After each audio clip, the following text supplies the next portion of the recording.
Today, we're taking a deep dive into the Apple AirPods 4. I'll be walking you through the features, the strengths, and some of the issues you may not hear about elsewhere.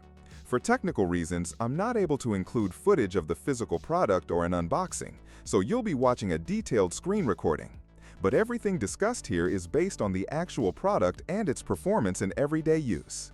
Starting with the design, the AirPods 4 stick closely to the previous generation. The shape is familiar, with a slightly tweaked stem that feels just a bit more compact. There's no major visual overhaul, which will disappoint users hoping for a bold redesign. That said, the build quality is solid. The earbuds are lightweight, the case feels premium, and the fit is comfortable enough for long listening sessions without ear fatigue.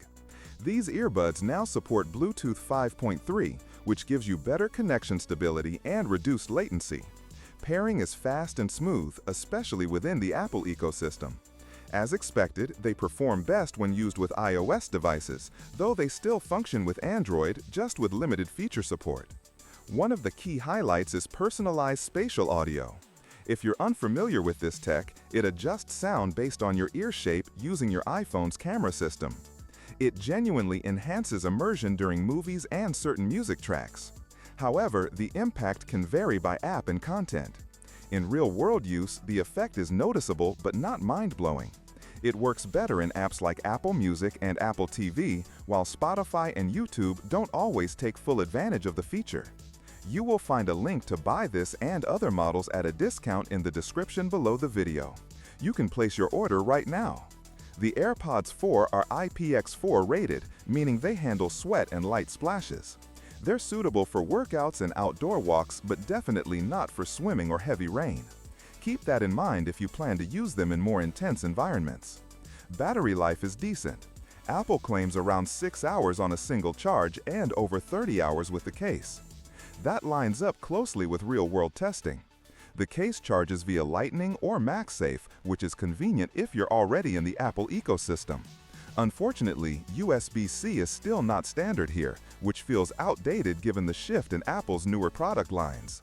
The microphone quality is good for calls, with clear voice pickup and decent noise filtering in quiet to moderately noisy environments.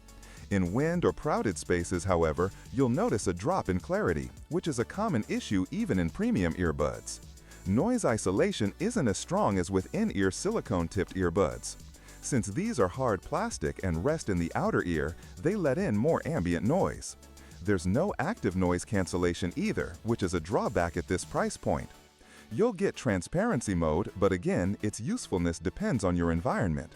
When it comes to sound quality, the AirPods 4 are a mixed bag. Highs are crisp, mids are clear, but the bass lacks depth unless you really tweak EQ settings or rely on content mastered for spatial audio. For casual listening, they're fine. For audiophiles or bass lovers, they fall short without any way to adjust audio directly through the AirPods themselves. Overall, the AirPods 4 feel more like a refined version than a revolutionary update. They're a good choice if you're deeply invested in the Apple ecosystem, love seamless pairing, and want spatial audio without needing ANC. But if you're coming from AirPods 3 or Pro models, the upgrade may not be compelling unless you specifically want the new spatial personalization. Thanks for watching this full review. If you found it helpful, please like the video and subscribe to the channel for more honest tech reviews.